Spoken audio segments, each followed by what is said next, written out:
Alright, I think I'm prepared to record. I think. Anyway, I'm back with you. It's the price of owning a cat. He's got cat hair everywhere. I have no idea how it even it's on the pop filter.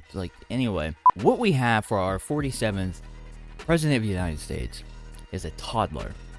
A gigantic toddler. And he appears to be incredibly out of shape. Like, simply put, just a fat piece of gross shit. This is the only way that I can think of this. And yeah, I'm gonna say my opinion. You might not like the vulgar language, but that's just the way it is. So, first up, we have an executive order that says, apparently, this was signed some time ago. We're just now hearing about it, which makes sense because this guy's in there just stamping his name all over anything, right? And then now he's trying to declare, well, other presidents can't do that, and their pardons don't mean anything, specifically Biden, which is very crazy. I feel like people know this guy is stupid, and they just use him as some sort of distraction so other people can do whatever they want in the background, and we're just trying to pay attention to this guy. Which, in a second, you'll see why that is a very interesting outlook or viewpoint or whatever you want to call it. But like I said, he's a toddler in the house. So the reason why I say this is, one, he's attempting to roll back, 47 POTUS is attempting to roll back segregation, anti-segregation laws. Now, it is still illegal for segregation, but apparently an executive order is saying that, oh, no, it's completely okay. We're going back to merit-based, blah, blah, blah. Whatever that means. I thought we were going towards merit-based with ending segregation, ending it completely, no white and black bathrooms, waiting rooms, restaurants, and things like that. I mean, I don't know, if I was alive back in that time, I wouldn't even fight to go in a restaurant that did not allow blacks, because they don't want you anyway, and even when you are accepted, they're just gonna spit in your food anyway. Yeah, forget that. That doesn't even make any sense to me. Facilities and federal contracts. So what this says here, according to reorders, in one such executive order, Trump revoked executive policies dating as far back as 1965 on equal employment opportunities, environmental actions designed to protect communities of color, and workforce balancing efforts by federal contracts based on race, gender, and religion. The 1965 action aimed to end discriminatory practices in hiring and employment on the part of the U.S. government contractors. The February 15th memo, see, as I said, it was a little back, the February 15th memo said it was making changes prompted by that executive order from Trump. Now, the keynote, or the key quote here, again from reorders, the memo stated, when issuing new solicitations or contracts, civil agencies should no longer include the provision in clause about the prohibition of segregated facilities. This is just absolutely insane. It's a rollback, and it just aligns. People keep denying that the Heritage Foundation Project 2025 and all that stuff is not things not happening. Well, it's happening right here. They're attempting to integrate religion in schools. They're rolling back serious EPA regulations. They're they're bringing segregation back. I don't know about you, but I would say that it's in our face of what is happening. So, I don't know. I don't believe that you can argue that it's not happening. It's literally happening right now, okay? And then we have these weird, very, very, very weird settlements taking place, okay? I don't know if you know this, but I'm gonna let you know now. Trump sued Walt Disney some time ago for basically he was being the fill-ins police. He felt that the interview they did with former Vice President Kamala Harris, was unfair, It made me look bad, blah, blah, blah. It made me look absolutely terrible. So, according here to Financial Times,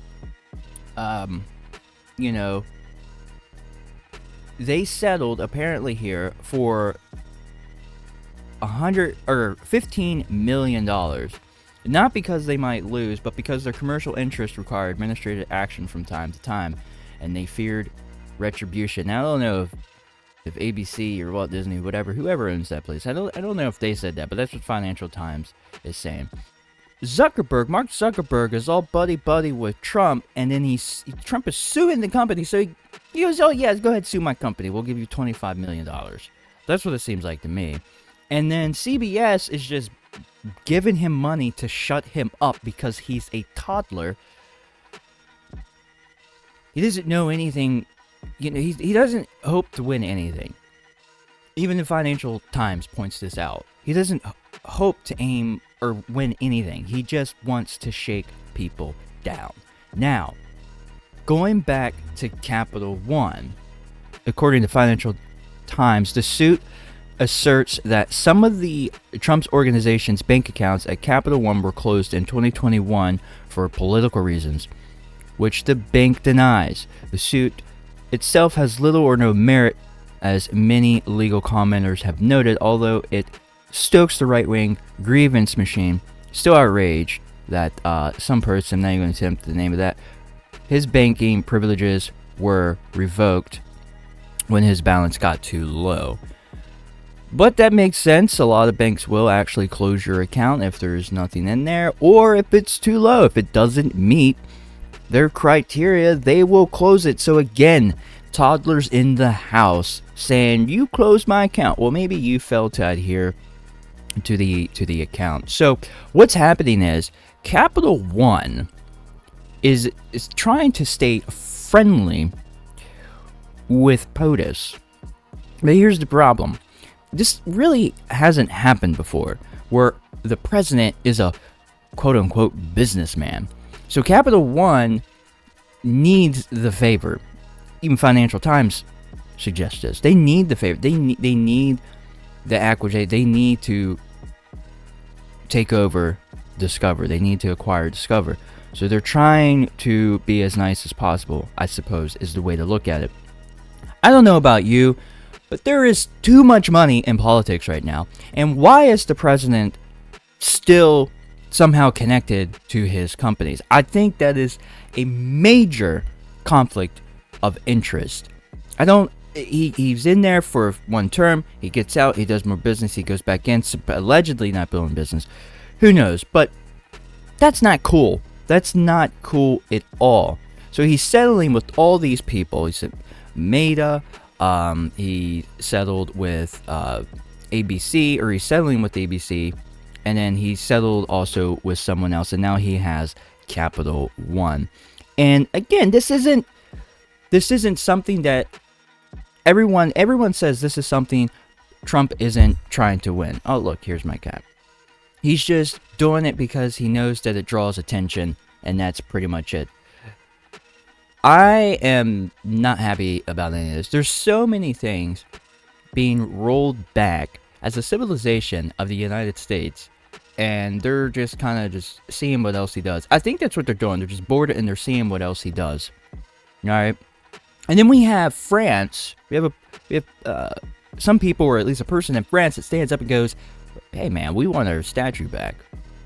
Well, you don't stand for liberty. Well, Mr. whoever you are, Raphael, thank you for saying that, because you're right. Our current president of the United States does not care about liberty. We do. I can tell you, we do.